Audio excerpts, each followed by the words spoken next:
పరిమళించే పువ్వుల్ని సూదితో గుచ్చుతున్నావు. అక్కడ నీ మొగుడు మాలాంటి పెద్దవాళ్ళ బ్రతుకులకు చిత్తి పేర్చాలని చూస్తున్నాడు. ఎవరి పేరు వింటే ఈ సామాన్య ప్రజానికం భయపడుతుందో, ఎవరు వస్తున్నారంటే ఈ నియోజక ప్రజలు చేతులు కట్టుకొని నిలబడతారు. ఎవరి అడుగు తప్పుని వింటే నీలాంటి అందమైన గులాబీ గుండెల్లో కలవరం పుడుతుందో, ఆ కీచుకుణ్ణి సార్వభౌముణ్ణి పేరు కచ్చిపట్టి వరుసగా 3 సార్లు ఎన్నికైనా ఏకైక ఎమ్మెల్యేని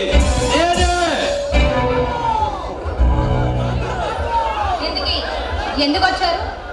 వచ్చామా, ఆఫీసులో సంతకం చేశామా, వెళ్ళామా అన్నట్టే ఉండాలి. కానీ ఈ ఊర్లో ఉన్న ఆరుగా జనాన్ని ఉద్ధరించడానికి వచ్చిన భగవంతునిలా నీ మొగుడు అడ్డుపడి మాలాంటి పెద్దవాళ్ళ బ్రతుకులకి తల కొరువిగా మారుతున్నాడు.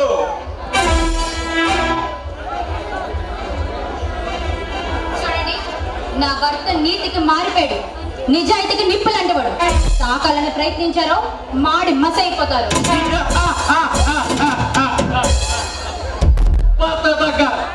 అనిపించుకున్నావు కాదామని చూడు, నిప్పులు సైతం చల్లార్చగా పెళ్లితో పాలాంటి వాళ్ళు మాతో పెట్టుకోవద్దని ఈ మొగుడికి చెప్పు.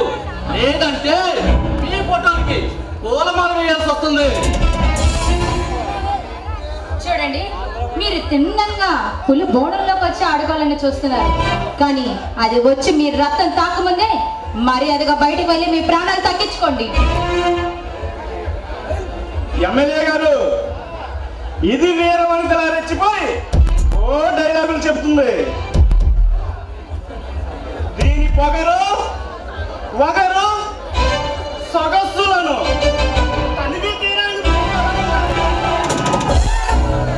ఏమంటారు ఎమ్మెల్యే గారు? ఏఎస్పీ ఆడదాన్ని నడిపించడం పాత పద్ధతి. ఏదైనా కొత్తగా చెయ్యాలి.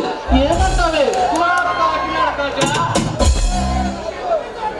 నోరు మూసుకొని బయటికి వెళ్ళమంటాను. లేదంటే ఏం చేస్తావే వేరన్నారి? మరి పాల పొంగులలో మిస్సల్లాడే చూస్తుంటే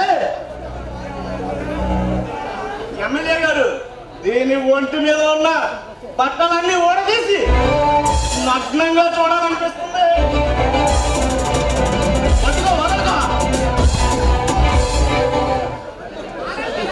భలే చెప్పు. చూడు నా పాలకొలు పాప, మా వాడు చెప్పినట్లు నా చేతిలో నీకు అవమానం జరగకముందే నీ మొగుడిని అన్నీ మూసుకొని కూర్చోమంటావా, లేదా నా చేతిలో అవమానపడతావా? మిమ్మల్ని కన్నది కదా ఒక ఆడదాన్ని గుర్తు పెట్టుకోండిరా. ఒక ఆడదామలో అమ్మని చెల్లిని చూసేవాడే నిజమైన మగాడు. అలా చూడని వాడు బురదతో సమానం.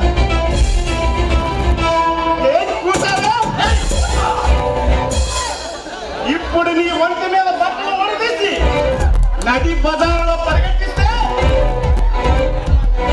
అప్పుడు తెలుస్తుంది మా పవరు.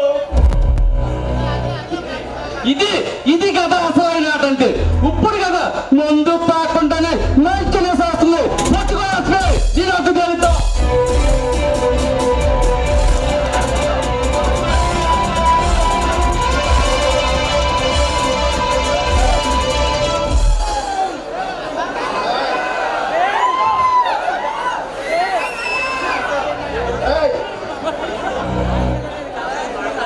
ఒంటరిగా ఉన్న ఆడదాని మీద మదం ఎక్కిన ఆంబోతులా ప్రతాపం చూపటం మగతనం కాదురా. తప్పనండి. వచ్చావా మగవేరా? నీ కోసం ఎదురు చూస్తున్నా. నువ్వు లేవని కాసేపు నీ పిల్లలతో పిల్లయ్య పోరాటం చేద్దాం అనుకున్నావు. నువ్వే వచ్చావు. ఏం చేస్తావు? పీక్కుంటావు. సాగూరునే మాట్లాడుతున్నాను. కాకుండా మాట్లాడుతున్నాను. నీలాంటి దౌర్భాగ్యులు ఈ డిపార్ట్మెంట్ లో ఉండబట్టే పోలీసులంటే ఈ ప్రజలకు నమ్మకం లేకుండా పోయింది. నీలాంటి వాళ్ళే నది బజార్లో బట్టలు విప్పదీసి గాడిదపై ఊరేగించి ఉరి తీయాలి. ఒక్కటి గుర్తు పెట్టుకో, రౌడీజం, రాజకీయం, చట్టం మూకుమ్మడిగా కలిసి వచ్చిన ఈ డాగిని గెట్ అవుట్. వెళ్తాం కానీ ఒకటి గుర్తెట్టుకో, ఇదే నీ ఇంట్లో నీ కళ్ళ ముందు నీ పిల్లం బట్టలు తీసి మానవాయులు చేసి పరిగెట్టించకపోతే నా పేరు గడ్డిపట్టే కాదు, గడ్డిపట్టే కాదు, గుర్తుపెట్టుకో. నీ అంతు తేల్చి నిన్ను పైలోకాలకు పంపించే వరకు నిద్రపోవురా, గుర్తు పెట్టుకో. ఏమండి, మీరు సమయానికి రాకపోతే మా దుర్మార్గులను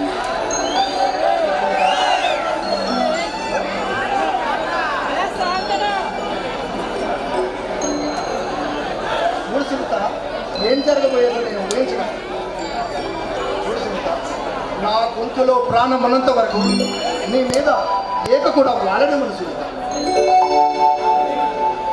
చూడు సునీత, నీ కళ్ళ వెంట నీరు పారుతుంటే నేను చూస్తూ ఊరుకోలేను.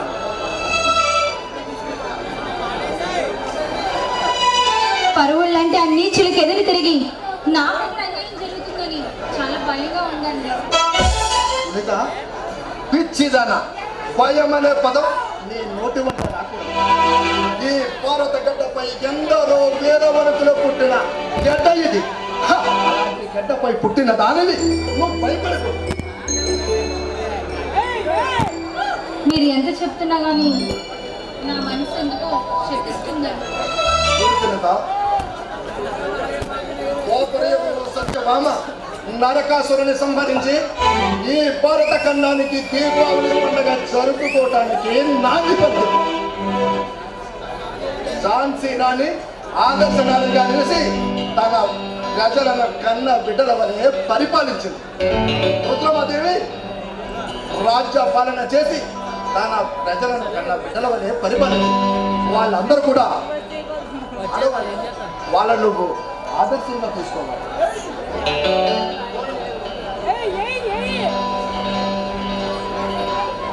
హలో, ఎవరు? తమ్ముడు బాగున్నావా? ఎప్పుడు వస్తున్నావు? ఓకే ఓకే, ఎప్పుడు వస్తున్నావు? Next month? ఓకేనా? ఓకే, బాగుంది. వదిన ఏంటి, వదినతో మాట్లాడతావా? ఓకే ఓకేరా. సునీత, నీతోటి అభిమన్యు మాట్లాడతాడు.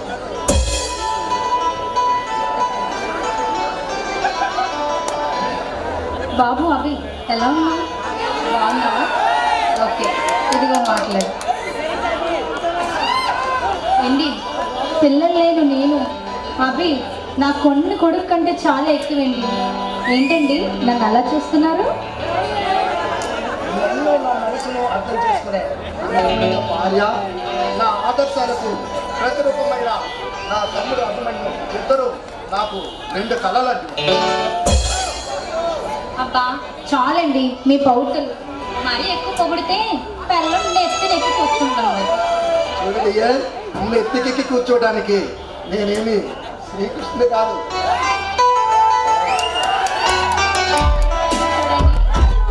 నా భర్త శివుడి కంటే గొప్పవాడు. ఎందుకో తెలుసా? ఒక పక్క పార్వతీదేవిని, నెత్తి మీద గంగాదేవిని పెట్టుకొని ఆయన ఉన్నాడు. కానీ నా మొగుడు శ్రీరామచంద్రుడు. ఒకే మాట, ఒకే బాణం, ఒకే మేడం గారు, ఒకళ్ళతో ముంచడమేనా? మూర్తి మురిపాలతో నా తాపాలు.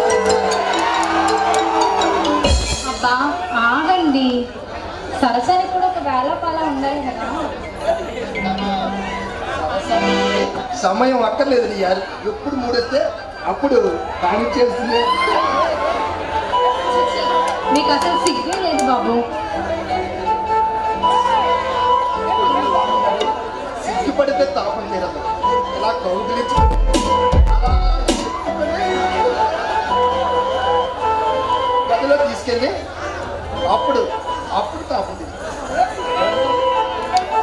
మీ ఇష్టమే నా ఇష్టం అంత